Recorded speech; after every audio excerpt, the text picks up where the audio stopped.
Hello मैत्रिणींनो, सगळ्यांना आता उत्सुकता आहे की ठरलं तर मग या मालिकेमधली सायली जेलच्या बाहेर निघणार तरी काय कशी. कारण सगळ्यांना माहिती सायली निर्दोष आहे, पण आता इथं भर कोर्टामध्ये अर्जुनने असं घोषित केलं आहे की सायलीच गुन्हेगार आहे.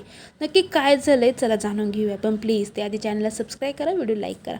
होतं असं की आज कोर्टाची तारीख असते आणि सायलीलासुद्धा कोर्टामध्ये आणलेलं असतं. तेव्हा जज सांगतात की अर्जुन सुभेदार, तुमच्याकडे जे काही पुरावे असतील ना ते पुरावे तुम्ही कोर्टासमोर सादर करावे.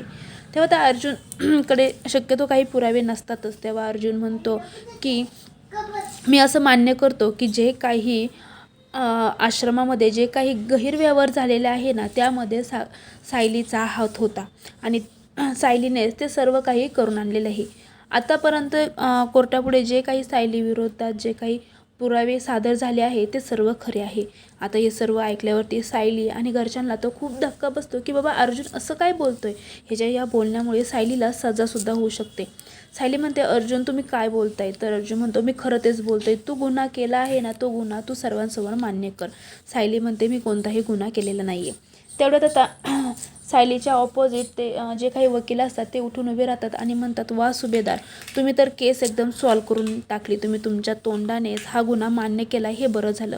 आणि ते जज साहेबांना सांगतात की आता पुढे केस लढायची गरजच नाही आहे, कारण आता स्वतः त्यांच्या वकिलांनीच कबूल केलं आहे की हा गुन्हेगार आहे सायली म्हणून. तेव्हा लगेच अर्जुन म्हणतो, एक मिनटं, मी गुन्हा अजून सिद्ध केलेला नाही आहे. तुमच्याकडे जे काही पुरावे आहे ना ते खोटे आहे हे मला माहिती आहे. तुमच्या पुराव्यामुळे सायलीवरती आरोप लागले, पण ते सर्व आरोप खोटे आहेत. आता असा काही डावपलटी होईल असं तर कोणाला वाटलंच नव्हतं.